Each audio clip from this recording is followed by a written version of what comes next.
What's up, everyone? It's Bryan from the Exact IT Solutions YouTube channel. Welcome to another video where we educate you about cybersecurity, all the threats that are out there, and what you can do to protect yourself. So in today's video, I want to talk about a recent joint summary that was released by the United States, basically Cybersecurity Department, known as CISA, and some other government, actually foreign government agencies that went with CISA on this release and why it's important. You're going to want to listen to this video and get the information that I'm about to drop on you.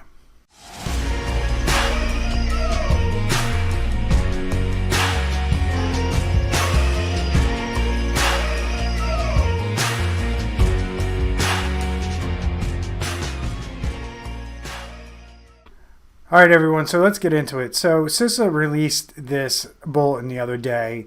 And they release bulletins all the time, and so does the FBI. Usually they're bulletins that are around indicators of compromise or what they're seeing in the field when they do investigations when they're involved in ransomware incidents. And, you know, a lot of municipal governments, police departments, local governments, state governments, universities, large corporations, all get hacked, and the FBI usually gets involved in these. Now, unfortunately, for small businesses, you're not going to get the FBI. You might have to file a police report, and that's as far as it goes. But FBI does get involved into a lot of investigations, and they just don't have the resources to get involved in every one. So what they do is, as they uncover methodologies and see repeat things through these various cyber attacks, they put out these bulletins that educate the public on things to look for or things that they know are common reasons why cyber criminals are able to get into businesses' networks. And they did this the other day, and they released 15 vulnerabilities that are well-known exploits that are out there in the wild that have been patched by the manufacturers, but they are still continuing to see a massive number of companies, organizations, fall victim to ransomware attacks and other cyber attacks, mostly ransomware attacks, through these vectors and these ways to get in. And it's really important that everybody understands that when this information comes out, it's kind of like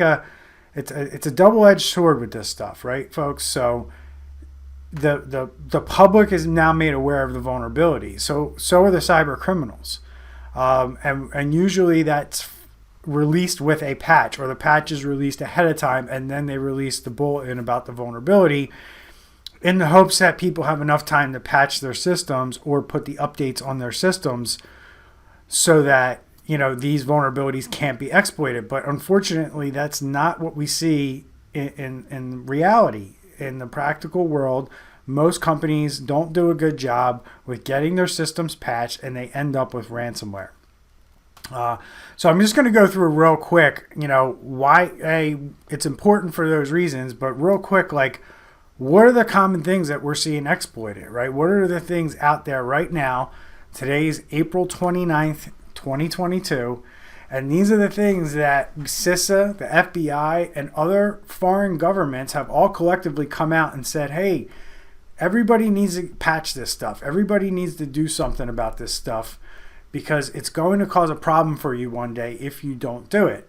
Now, one of them is the log4j. So if you don't know what log4j, search my channel for log4j, and you will see videos about this vulnerability and what you need to do about it. There has been a fix out for it for a very, very long time.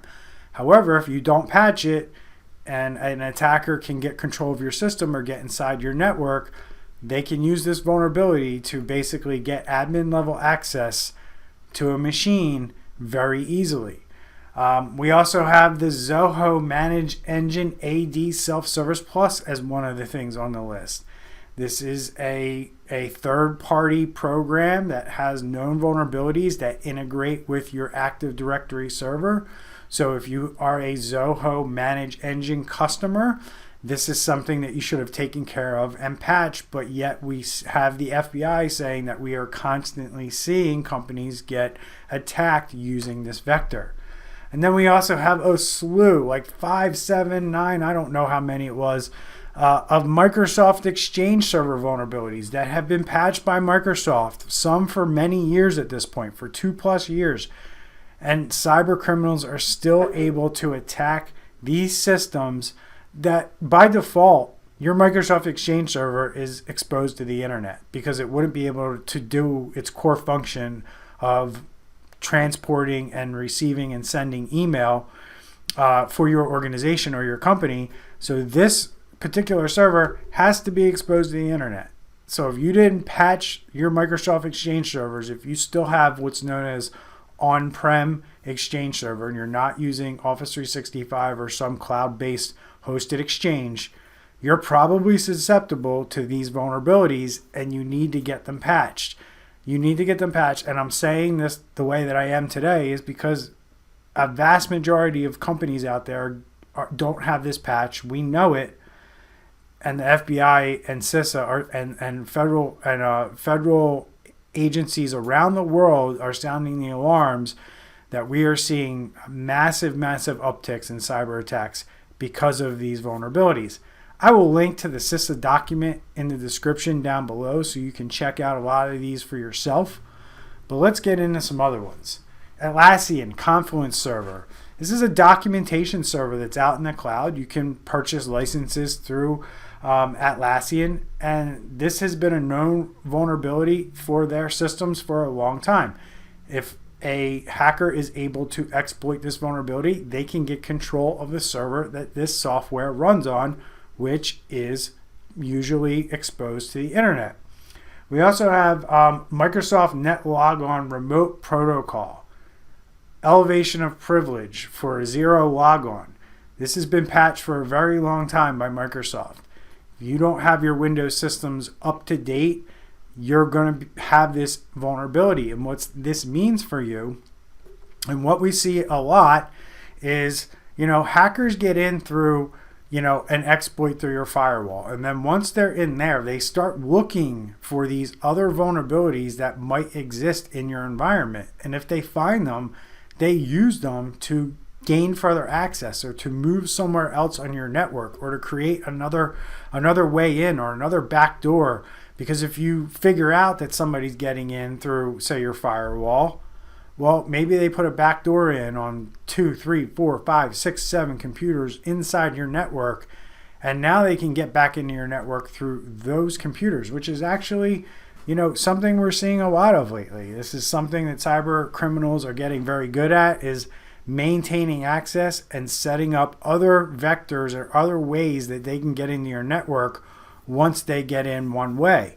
I recall I just saw an article about the Yuma medical facility in I believe it's Arizona and or somewhere down in the Southwest that basically they saw the hackers come in over the weekend and then they saw them come back in on Monday. So this is a real thing that, hackers are trying to make sure that they get, second, third level access or different ways to get into your network. We also got Pulse Secure, Pulse Connect Secure, which, has been patched for a long time. So if you're a Pulse Secure, Pulse Connect customer, hopefully you're on the latest version of that software. And then the last one here in the list of 15, which mostly, again, were Microsoft Exchange vulnerabilities, we have the Fortinet 40OS client, which is a firewall, right? And we're seeing this Fortinet firewall exploit happen a lot, right? And what we're also seeing is the Fortinet exploit happen. And then once they get in using that vulnerability, they're then using these other vulnerabilities that I mentioned, and then a few others that I'm going to mention here before the end of the video. They're using the Fortinet gateway and then getting in, and then they're using other vulnerabilities that they know of to maintain access or get further access. And we're seeing the Fortinet usually being the first thing that gets attacked. Why is this? Well, a lot of companies like to go out and hire people for projects, right? They don't want to bring somebody in to kind of make sure everything's running smoothly all the time. They're just like, hey, we need an office set up. We need to get this office with internet and a network set up. So one of the things you're going to need is a firewall or some kind of gateway device. Now, you could use your ISP's modem if you like. Probably not a good idea. Most people do invest in some kind of firewall, or the person that they hire to do the job comes in and gives them some kind of a firewall. And then they plug it in, they get it set up, everything works. But there's no relationship there. They don't have this person coming back out, or maybe the person who is actually in charge of running that doesn't know that you have to update that device, or you have to buy certain licenses to make sure that device maintains the same level of security that it had when it originally got installed. And what we find is these devices don't get maintained, they don't get updated, and then these vulnerabilities are easily exploited. Every single one of these devices, these Fortinet devices, touches the internet. It's exposed to the internet in some way, shape, or form. And if it's not configured correctly, if it's not updated correctly, cyber criminals will hop all over these devices and get into your network very, very, very easily. Especially with this particular exploit that exists with this Fortinet firewall. Fortinet has patched this firewall multiple times. They've patched vulnerabilities with their firewalls. But this particular one, that's this CVE 2018-13379, happened in 2018. It's been patched pretty much ever since. So going on 4 years now for this vulnerability, and it's still one of the top exploits today, and still one of the main reasons why companies are getting ransomware today. So real quick, like I said, I will link to the CISA document down below so you can look at this yourself. But real quick, we just have a bunch of other common things that are out there. I'm going to quickly go down the list. But we have Sitecore XP, which has been a vulnerability since last year. ForgeRock OpenAM server, Atlasian FTA. We have VMware vCenter server, which is also an exploit from 2021, which allows basically cyber criminals to deploy ransomware if you have a VMware environment. If they can get on that host machine, this is a very, very big attack. We've seen multiple times cyber criminals hit the Fortinet firewall and then immediately go looking for VMware servers. And if these VMware servers are not up to date, they're hitting those VMware servers and encrypting those very, very, very quickly. We also have the Microsoft print spooler from last year, from 2021. One of the main vectors that we're seeing exploited once they have access. And again, more pulse secure. We also have a Sonic Wall. Sonic Wall is another firewall similar to Fortinet. Another vulnerability that was patched in 2021 there. A couple other print spooler, Windows print spooler vulnerabilities that have been since patched by Microsoft. We also have QNAP devices, which are NAS storage devices on networks. I actually did a video on QNAP devices. You can search for that on our channel here and learn more about that one.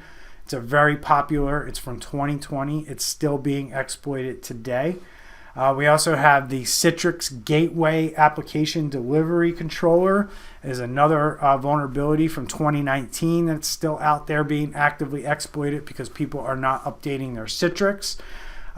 We also have Microsoft Office with a major vulnerability from back in 2017 that is still being exploited today using things like macros and remote code execution, which if you don't know what that means, it means that if I can get a file on your computer and I can get it to execute, I can remotely access your computer and I can make things happen remotely just by you simply opening this file. And Microsoft has since patched these holes in their software so these things can no longer happen. And that's essentially what all of these patches do. All of these patches prevent hackers from being able to take over your system through known vulnerabilities, which is why patch management, having a patch management plan, and making sure that your patches are being done and auditing the fact that they are done. You don't want to go in the honor system with this stuff. There are tools that will scan your network that will let you know that these vulnerabilities exist and live on your network. And if somebody were to gain access, they will be able to use these exploits or these vulnerabilities to move further or actually deploy ransomware in your environment. So again, I'm going to link the CISA document down below. Please remember to check it out, like and subscribe to our channel. There's also links down below. You can get a copy of my new book, Checkmate, for free if you go to our website and fill out the form. And there's also information down below on how you can work with me, work with my company, get help with cybersecurity. So I highly encourage you to check those out as well. So we'll see you in the next video. Stay safe out there.